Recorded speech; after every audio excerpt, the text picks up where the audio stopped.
to prevent others from discovering her secret and taking it for themselves. She pretended to be mute for 3 years. That was until the Alpha King found out. The heavy iron gates of the ice fortress were not pushed open, but rather emitted a teeth-grinding screech, a low, mournful wail produced by rusted metal striking stone, which echoed through the vast hall.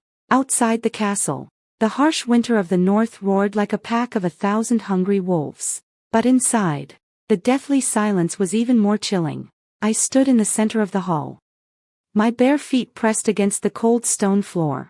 The long silk gown draped over me was as thin as a cicada's wing, rather than a ball gown. It was more like a burial robe that had long been prepared. Embroidered on it was the silver family crest, that of a clan long since extinct. I am the last surviving member of my clan, offered as a tribute to this tyrant who rules the ice plains. My throat was as parched as dead wood. A constant reminder of the vow I made 3 years ago, never to speak a word. Everyone thinks I am a broken doll, a mute girl whose tongue has been severed by profound grief. But they are wrong. They do not know the truth.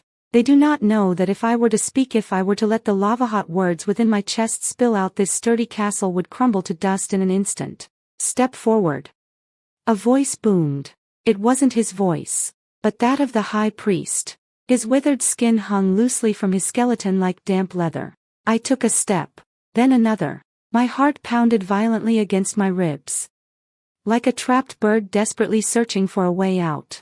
I had to remain still. I had to remain empty. The curse in my blood, that bloodthirsty, savage beast lurking in the depths of my consciousness, was driven into a frenzy by the terrifying oppressive atmosphere in this hall. Then he appeared. Alric, King of the North, slowly emerged from the shadows behind the obsidian throne. He wasn't walking, was gliding. He was a mountain of steel and violence, his pitch-black fur cloak seeming to swallow the faint candlelight around him. His cold, piercing golden eyes swept across the room with the arrogance of a predator who had never been caged. He did not look at me, but rather right through me, as if I were merely a corner of a piece of furniture, a political bargaining chip he clearly deemed beneath his notice. Is this the girl? His voice was like a low-frequency vibration, striking me right to the marrow. It was a cold, domineering tone, devoid of any warmth. I lowered my head and stared at the dust particles dancing in the frozen air. I held my breath, praying that my scent, that primal odor of an unawakened beast, wouldn't give me away. Alpha werewolves are known for their ability to sniff out the truth, even beneath the deepest disguise. She is the daughter of a fallen duke. My king, the priest reported in a submissive tone, his voice trembling. She is a gift of peace, a bond linking the northern lands to your majesty's reign. Alric stopped just a few inches away from me. Now I could clearly smell his scent. It was a mixture of pine needles, crushed snow, and the metallic odor of old blood. The scent was both intoxicating and suffocating. The beast within me was no longer merely scratching at the barrier, it was screaming, yearning to kneel in submission, but I forced that instinct down, building an icy wall with sheer willpower. A mute, Alric remarked contemptuously. He reached out with hands strong enough to crush steel and gripped my chin. He forced me to look up. His skin was scorching hot, a stark contrast to the ice-cold room. When his golden eyes locked onto mine, I felt an electric current surge through my veins. It was that undeniable magnetic pull between a werewolf and his destined mate. But he didn't seem to notice, or perhaps he chose to ignore it all with that chilling indifference. I don't need a wife who can speak, he whispered, his thumb roughly rubbing my jawline with such force that I trembled. I just need a vessel to bear an Aaron ornament to be placed on the throne. You'll do just fine. He turned to look at Tingchen, his voice booming once more. Begin the ritual. Let blood seal the covenant that lies beyond the reach of the mind. The ritual seemed hazy. All I could make out were the ancient, deep-voiced incantations and the sharp sting as the silver blade sliced through my palm. I opened my hand, blood seeping out, my expression maintaining the mask-like indifference I had honed over the past 3 years. When he grasped my hand, his fingertips digging into my skin, the sensory shock was nothing short of catastrophic. The Alpha King's blood mingled with mine, and in that split second, I saw his pupils suddenly dilate. He paused. He blinked, and a hint of confusion flashed across his determined face. He leaned in a little closer, his nostrils gently brushing against my neck. My breath caught in my throat. This proximity was far too dangerous. His primal, intense scent washed over me like a tidal wave, demanding a response. The beast within me was no longer restrained. It thrashed wildly, desperate for me to reveal my true nature, desperate to howl, desperate to tear. "There's something here," he murmured, his voice hoarse and tinged with a sudden, sharp uncertainty. "Something about you. You don't smell like the others of your kind. You smell like—" He suddenly stopped short. He took a step back, his brow furrowed with annoyance, as if he were angry at himself for having felt even the slightest curiosity toward a mute. He let go of my hand and wiped his fingertips with a handkerchief, as if my blood were some kind of stain that couldn't be washed away. "Enough," he ordered, pointing toward the gate. "Take her to the East Tower. Don't let her come into my sight before the banquet begins. I have no patience tonight for so-called pre-wedding socializing." Relief washed over me like a cold wave, but it was followed by a deeper, sharper fear. He hadn't recognized me yet, but he had definitely sensed something. The curiosity in his eyes was deadly. If he looked any closer, if he kept digging deeper, he would discover the beast hidden within me. If he found out, he wouldn't hesitate for a moment. He would execute me just as he would a rabid dog. As the guard escorted me through the dimly lit corridor, I heard him give another order to the commander. "Keep an eye on her." Alric's voice was cold and calculating. "She's a shadow, and shadows belong in the dark that way. She can't plot anything, but I need to figure out why." When I touched her just now, it felt as if the air were on fire. I didn't look back. I couldn't. I reached the cold, round room in the East Tower and collapsed onto the bed, my body trembling from the lingering aftereffects of that touch. I cupped my ears with my palms, trying to block out the sound of the wind outside the window. But his voice was etched into my mind like a brand. I married my enemy. I had walked right into the devil's lair, and he had already begun to suspect this girl who couldn't speak. Suddenly, a loud thud came from the door, snapping me out of my daze and back to reality. The door slowly swung open, and it wasn't a guard who walked in, but a young maid wearing an apron, her face ashen. She was carrying a tray, but the fear in her eyes was exactly the same as mine. "They say you're cursed," she whispered, her voice trembling violently. As soon as she set down her tray, she stepped back, as if afraid I might suddenly attack her. "They say the king didn't marry you for an alliance, but because he'd heard rumors about your lineage. He doesn't believe you're mute, Your Highness." My blood ran cold in an instant. "He told the guard," she continued, her hand trembling, "that he intends to force you to speak at the banquet tonight. He plans to draw your blood again in front of all the elders to see if the beast within you will reveal itself." I stepped back, a sharp pain piercing my heart. If he drew my blood again, that connection would no longer be just a fleeting moment, it would surge like a flood. The curse would be fully exposed. I wasn't just a girl. I was the last child of the moon, the one destined, according to legend, to bring an end to all alpha bloodlines. The door slammed shut, leaving me alone in the darkness. For the first time in 3 years, I felt that desperate, suffocating urge. I wanted to scream. The night sky, like a black velvet cloth soaked in cold water, weighed heavily upon the castle's spires. I huddled on the edge of the cold wooden cot in the East Tower, my fingernails digging deep into the palms of my hands as I tried to use physical pain to suppress the restless, wolf-like instinct churning inside me like boiling water. The banquet bells are about to ring. Their chimes reverberate through the air, each one seeming to count down the moments until my judgment. I must escape, or rather, I must act even more empty until he loses interest in me completely. The sound of the door lock turning could be heard. This time, it wasn't the maid, but Alric's chief steward, an old man with a menacing gaze who reeked of herbs and preservatives. He was followed by 2 elite guards armed to the teeth. "Queen," his high-pitched voice echoed through the tower, "the banquet is about to begin. His Majesty the King requests your presence. Remember, Tonight is the formal marriage ceremony. Maintaining your silence is your only protection. I stood up and smoothed out the silk gown, which didn't quite fit me. My every movement was precise and restrained, as if I were a finely crafted mechanical puppet.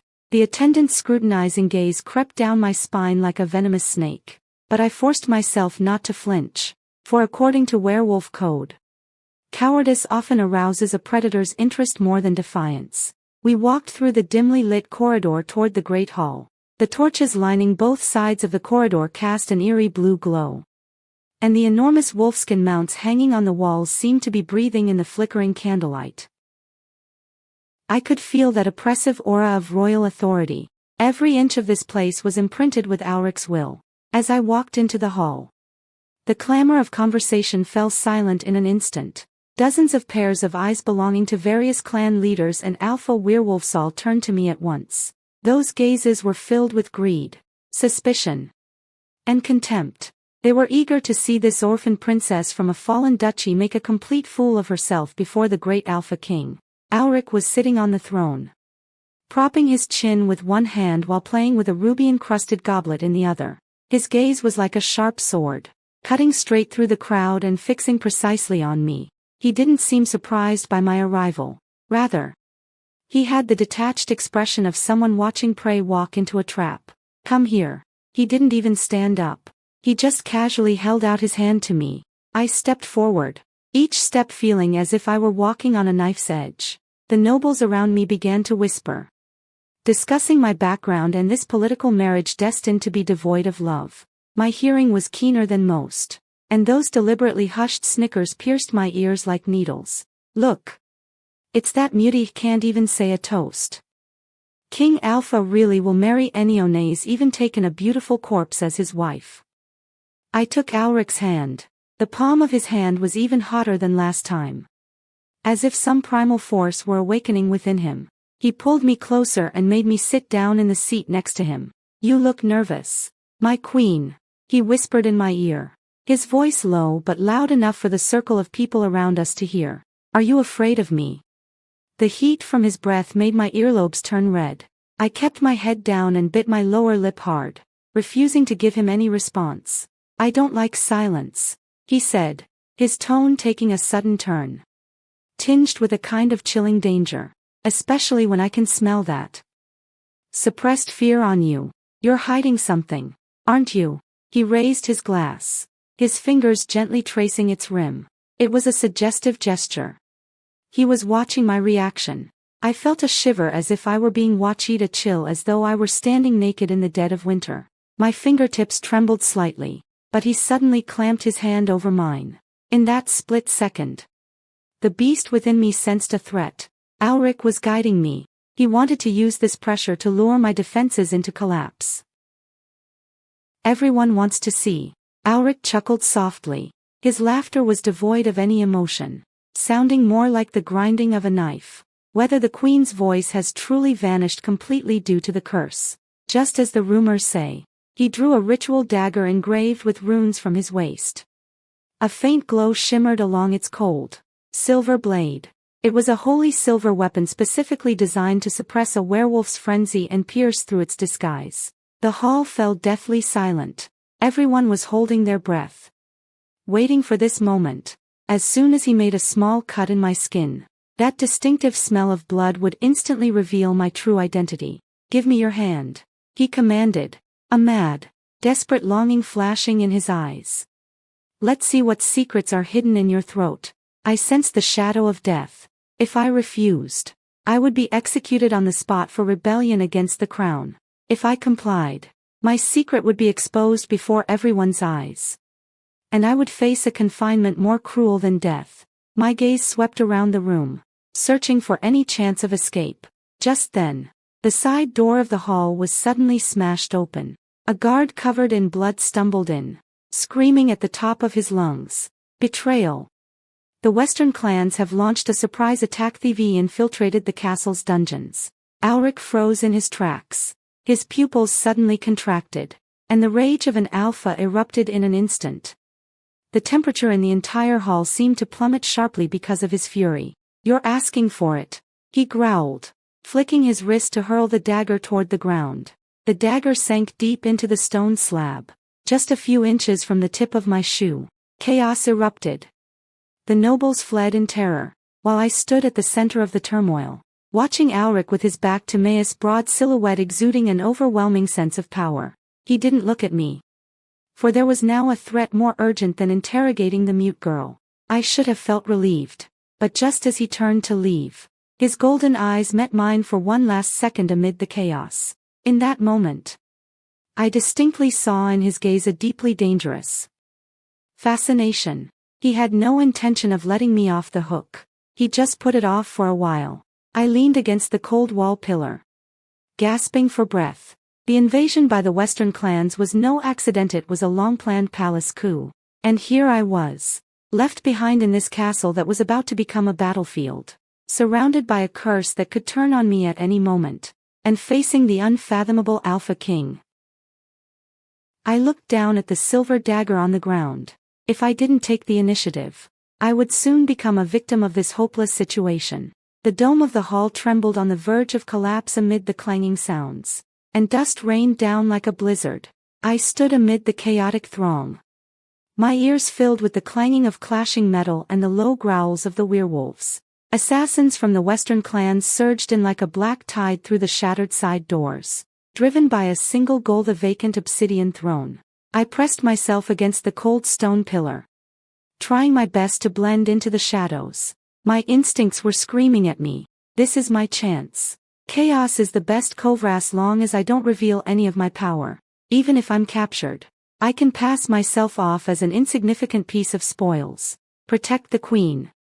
One of Alric's bodyguards roared, trying to close in on me. However, a cold gleam flashed, and the bodyguard's throat was slit in an instant. An assassin clad in a wolfskin battle robe was charging toward me with a savage grin, a dagger still dripping with warm blood in his hand. A twisted fervor flickered in his eyes, the bloodthirsty craving unique to the clans of the western frontier. Grab that mute girl, the assassin snarled with a hoarse, gruff voice. Take her away. And Alric will be completely thrown off balance because of this so-called fated companion. His rough, calloused hands grabbed my shoulders violently, and that nauseating smell of blood hit me in the face.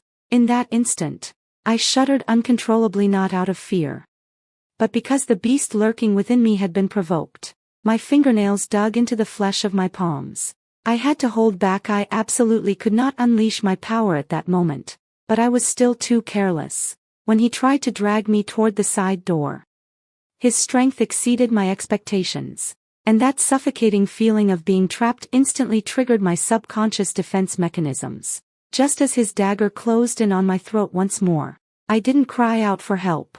Instead, I instinctively shifted my body to the side, dodging the fatal blow with an almost eerie flexibility.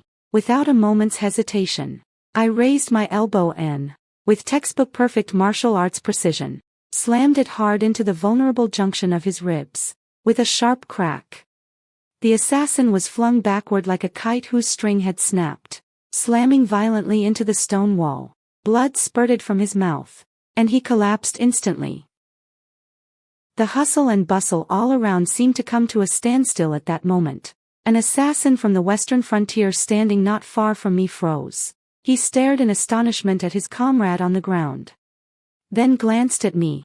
A hint of fear now flickered in those eyes that had previously been filled with contempt.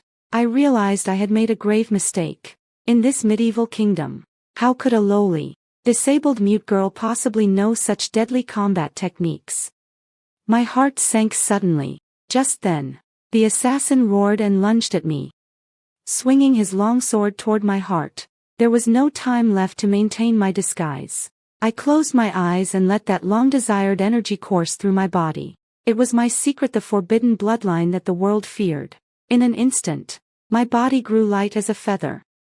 The temperature in the air plummeted, and countless tiny ice crystals formed at my fingertips. I opened my eyes slightly. My pupils were no longer the brown of a human's, but glowed with an eerie, silvery white light. Instead of stepping back, I lunged forward. The moment the tip of his sword brushed against my collar, I lightly tapped his wrist with my fingertip, A bone-chilling cold instantly froze his movements. He let out a terrified scream, and the sword in his hand clattered to the ground. Seizing the opportunity, I grabbed the hilt and, with a gesture both elegant and brutal, pressed the tip of the sword against his throat. You! What on earth are you? The assassin's voice trembled.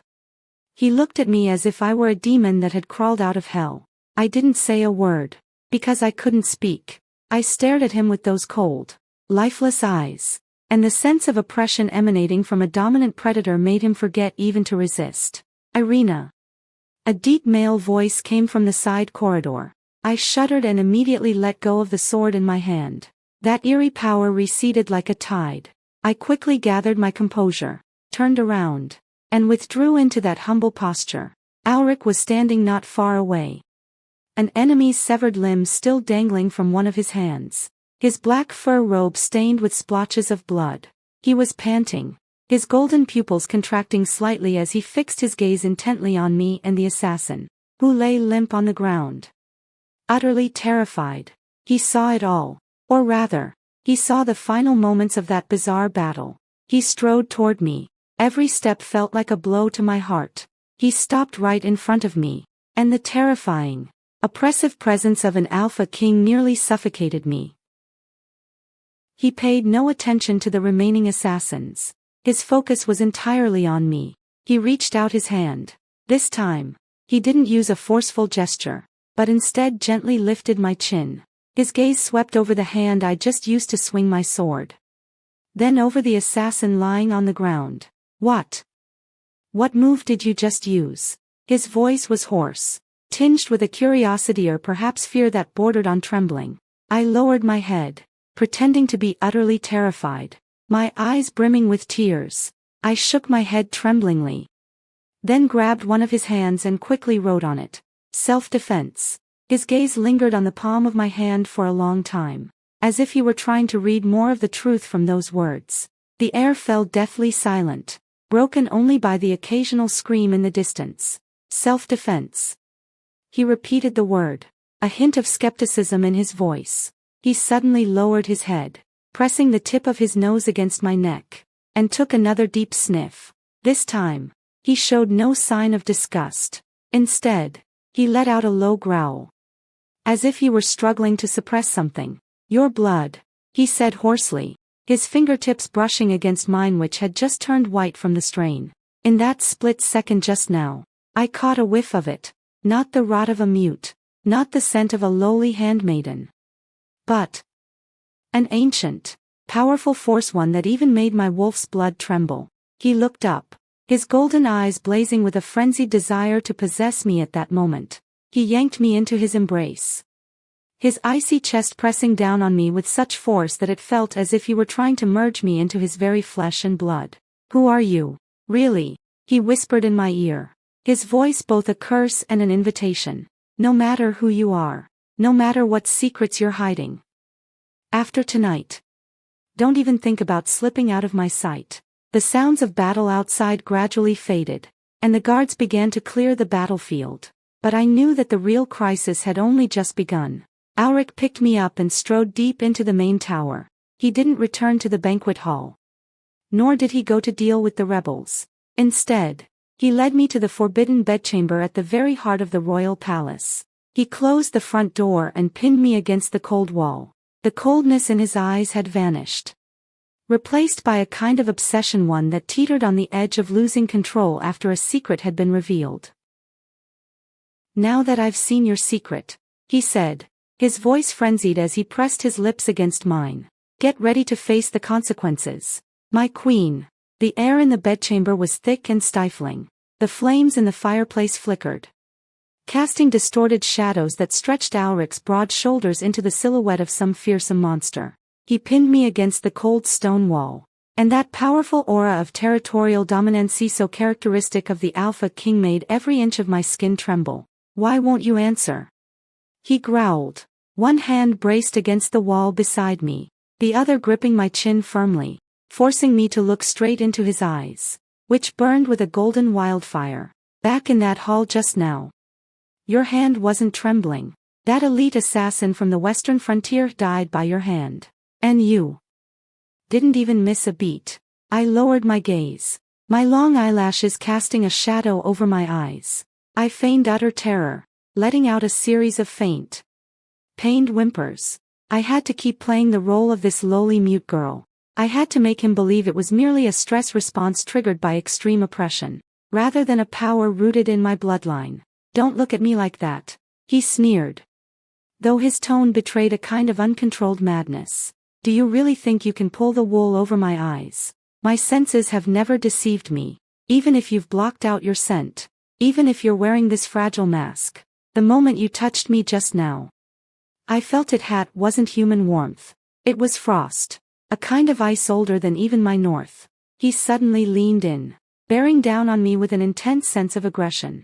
The tip of his nose brushed against my neck, and he took a deep, forceful breath at my collarbone. It was a possessive act of marking his territory. My skin tingled under his scorching breath, and the wolf inside me began to roar. It longed to tear this man to pieces, yet at the same time, it yearned to be completely devoured by him. It is a deadly temptation. If you're a spy here on a mission, he said hoarsely, his voice laced with a hint of dangerous seduction, then you've chosen the worst possible time to assassinate me, because right now, you're no longer just a pawn in a political marriage. My property. He suddenly reached out and roughly tore open the ties at my collar. The sound of the fabric tearing rang out particularly jarringly in the silent room. He wasn't doing it to humiliate me, but to find something. His gaze fell on the faint, pale blue mark on my chest, my family's emblem, and also the sign of the curse. He sucked in a sharp breath, his fingertips trembling slightly as they traced the patterns. Is this the rune of the moon child? Without a second thought, I pushed him away and turned to run, but he was too fast. He blocked the doorway like a black gust of wind and, with just one hand, pinned me against the heavy wooden door. So you're the abandoned daughter of legend, he said, his gaze toward me shifting. His former coldness was replaced by a complex mix of greed and judgment. The one the Western realm regards as the source of destruction. The one my ancestors recorded in the forbidden ancient scrolls. The daughter of calamity. I stopped struggling. I realized that, at that moment, my disguise had completely failed. I looked up and met his gaze. I didn't look away this time. That icy, predatory intensity which I had suppressed for 3 years swelled up from the depths of my eyes. I slowly opened my mouth. It was the first and last time in 3 years that I had tried to speak. If you want to kill me, Ulrich. My voice was hoarse, rough from long disuse, yet unusually firm, like shards of ice shattering. Then go ahead. But if you think you can control my bloodline through a contract or a mark, then you're greatly underestimating the power of this curse. He was clearly startled by my voice. His hand froze midair, and his golden pupils contracted sharply. He obviously hadn't expected that the first word spoken by the mute girl who hadn't uttered a single sound in the past 3 years would be a challenge. You're finally willing to speak. He chuckled softly, his laughter low and pleased, like the growl of a beast that had caught its prey. I like your voice. It's much colder than I imagined, just like your blood. He didn't kill me. Instead, he pulled the queen's seal from his robe and, right in front of me, branded it directly onto my wrist. A searing pain shot through me instantly, but he didn't let go. This seal is not only a contract of marriage, but also a curse that binds our lives together, he whispered into my ear, his voice filled with a fatalistic malice. From this moment on, my blood will flow through your veins at all times. If that power within you spirals out of control, I will drag you down into the abyss with me, even if it costs me my life. Now, tell me, what is the truth behind the Western clan's infiltration of the dungeons? Why would they risk their lives to sneak into my castle just to find you? My secret is like the sword of Damocles hanging over my head. I'm not sure if he's protecting me or trying to use me as a bargaining chip against the Western frontier. I looked at him and said coldly, they're not after me. They're after that thing I sealed deep beneath the castle. And you, Ulrich, you think you're the ruler of this kingdom, but in reality, you're nothing more than the guardian of this dark power. His expression suddenly changed as he looked toward the dungeon. At that moment, The very foundations of the castle began to shake. As if something deep underground were awakening. The castle shook more and more violently. And a thunderous crash of shattering metal echoed from the direction of the great hall. Ulrich's previously aggressive gaze instantly turned cold. He let go of me but did not let me out of his sight. He quickly grabbed the long sword on the table, its blade radiating an ancient, icy glow. Gravekeeper. He repeated the word, his tone laced with the icy chill of someone who felt betrayed. If you're playing some kind of ancient mind game, Irina, you've already crossed the line. I wasn't playing a game. I stood up, my long silk gown in disarray. But the chill in my eyes remained undiminished. The Western clans didn't assassinate you for the sake of a political marriage. They came, bound by a cursed oath, to extract the source of corruption that your ancestors sealed beneath the ice. If that thing breaks through the surface, the entire northern realm along with your throne will become a wasteland. Ulrich gave me a long, penetrating look. He wasn't entirely convinced, but a flicker of wariness crossed his golden eyes. He turned, pushed open the door to the bedchamber, and walked into the darkness beyond the hallway. Follow me, he ordered. We made our way through a series of corridors, the air thick with a rotten, damp, nauseating stench. It was the scent of a curse, the breath of darkness slowly devouring all life. I followed close behind him, my heart pounding like a drum. The dungeon was not merely a place to hold prisoners. It was also the altar where, 3 years ago, before my family secretly sent me away, I had personally sealed away that power. The dungeon gates had been forced open. The air was thick with the acrid smell of sulfur. Ulrich's personal guard had suffered heavy casualties and lay scattered haphazardly in the darkness. And in the deepest recesses of the dungeon, the chieftain of the Western clans knelt before a massive, ice-encased stone covered in black runes, clutching a sharp blade coated in a potent poison. Stop! Ulrich roared, his voice like rolling thunder, causing the snow piled on the dungeon ceiling to rattle and fall. The tribal chieftain turned around, a maniacal grin spreading across his face. King Ulrich, do you think this marriage alliance will allow you to carry on your bloodline? No. This girl's very existence is the key to this frozen stone. Her cursed blood is precisely what will awaken this power. Cold sweat broke out on my palms. The secret was out. Ulrich froze. He whipped his head around to look at me, his suspicion and scrutiny piercing my heart like a dagger. Are you the key? He whispered, his voice a mixture of the pain of betrayal and anger. So, your so-called silence was it because you've been waiting for this moment all along? Waiting for them to take you away? To awaken this thing? No, I explained hurriedly, but I knew that any explanation would seem so meaningless at that moment. Kill him, the chieftain roared, commanding the elite warriors behind him to charge at us. Ulrich didn't hesitate. He charged into the fray like a caged beast set free. With every swing of his sword, blood spattered. He was so powerful it sent shivers down one's spine. Even when facing enemies outnumbering him several to one, he was still able to mow down lives with ease. But in the chaos, I saw the clan chief hurl a black projectile at me. I instinctively dodged, but the projectile exploded in midair, releasing a hallucinogenic mist. It was a hallucinogen designed to target werewolves. After Ulrich inhaled it, his movements visibly slowed for a moment. In that very instant, the clan chief thrust the poisoned blade into Ulrich's back. I had no choice. I let out a long howl and stopped holding back the power within me. My figure darted across the rubble like a ghost, and just an inch before the poisoned blade pierced Ulrich's skin, I slammed into the clan chief, knocking him aside. Get lost! I screamed. It wasn't just the sound, it was accompanied by a kind of icy, overpowering presence that sent the clan chief flying. But the poisoned blade sliced across the skin on my arm. The wound quickly turned black, and that eerie, cursed toxin spread frantically through my bloodstream. I collapsed to the ground, and my body began to convulse violently and uncontrollably.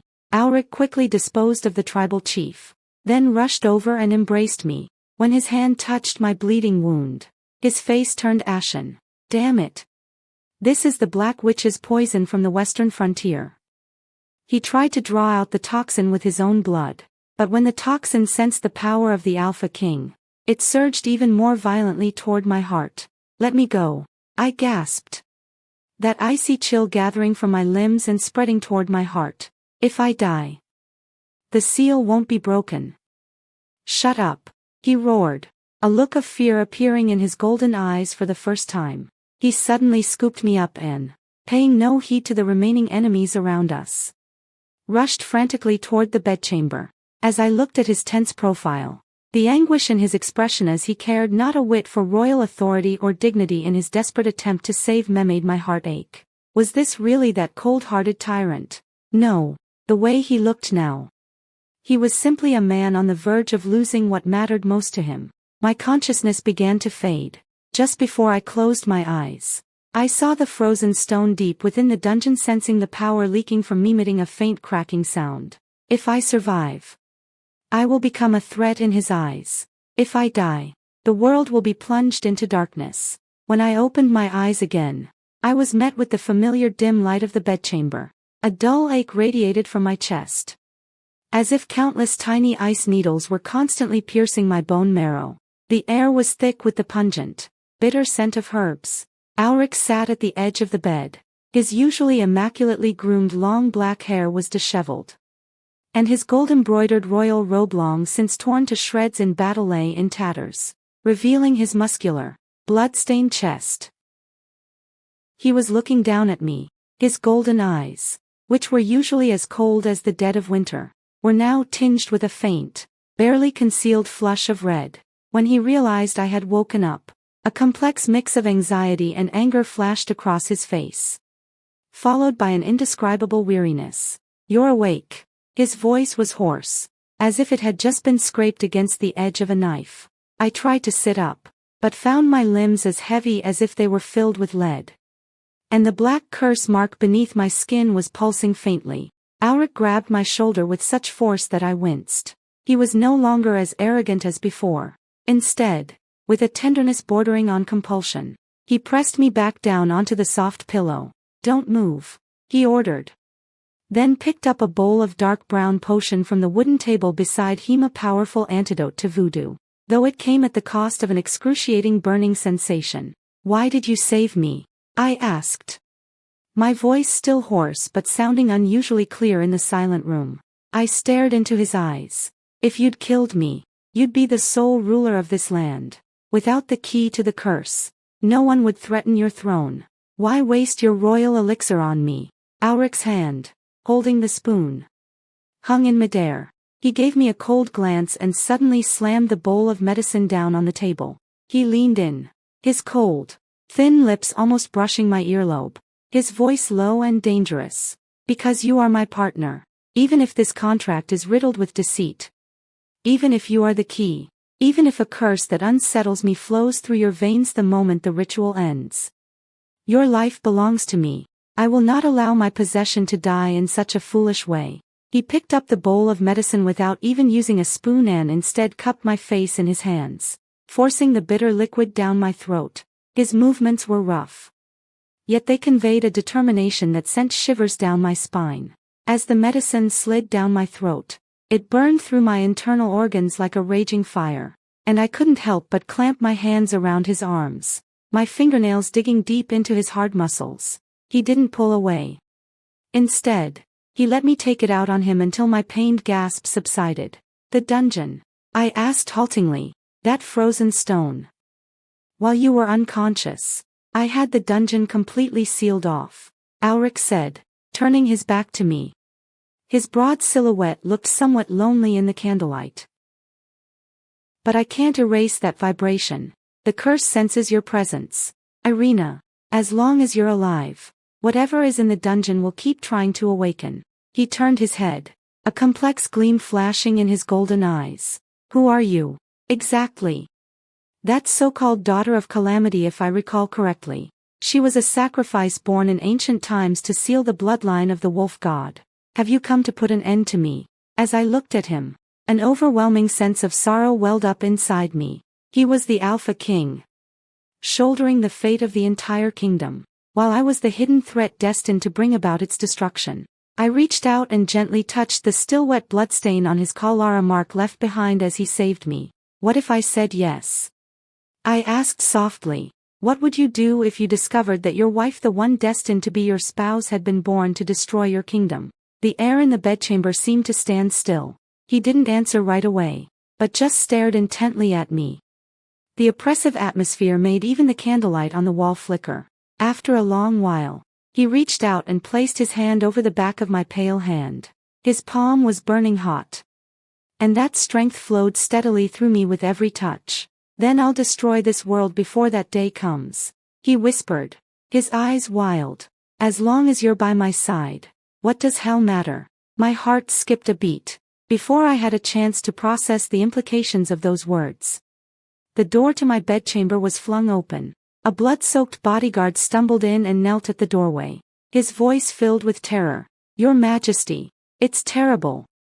The remnants of the Western Frontier clans.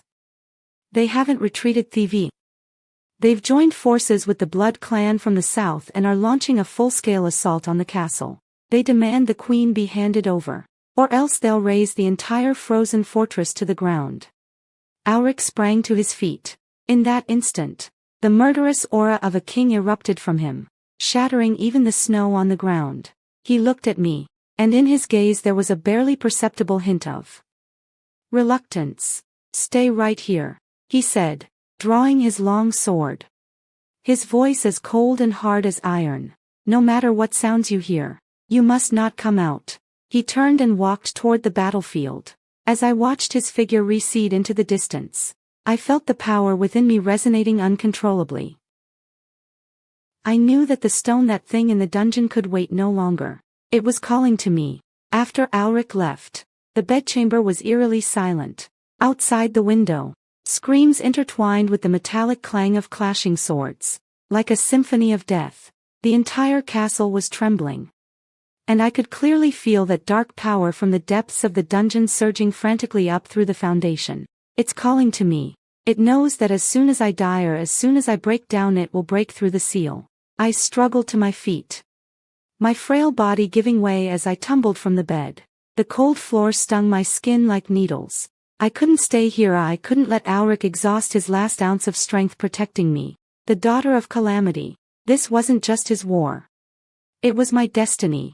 When I pushed open the doors to the bedchamber, the hallway had already turned into a battlefield. The remnants of the Western Frontier clans and the Blood clan from the south moved like ghosts in the shadows. Rather than attacking Auric Hedon, they attempted to bypass the main front and flank him from the side. Their objective was clear: to capture me. I lowered my head, letting my long hair hide my eyes, which were gradually losing their human color. My fingertips swept through the air, and in an instant, ice crystallized into a blade, facing the several bloodkin lunging at me. I felt not a shred of mercy. My body darted like lightning, and the glint of my blade cast streaks of cold, silvery light as I cut them down. Even I found the ruthlessness and resolve in my movements unfamiliar. Just as I was about to reach the secret passage leading to the dungeon, a familiar figure blocked my path. It was Auric's aide-de-camp, clutching a spear that glowed with a dark red flame, his eyes radiating a frenzied coldness. "Queen," he said hoarsely, his voice tinged with a despair that bordered on relief.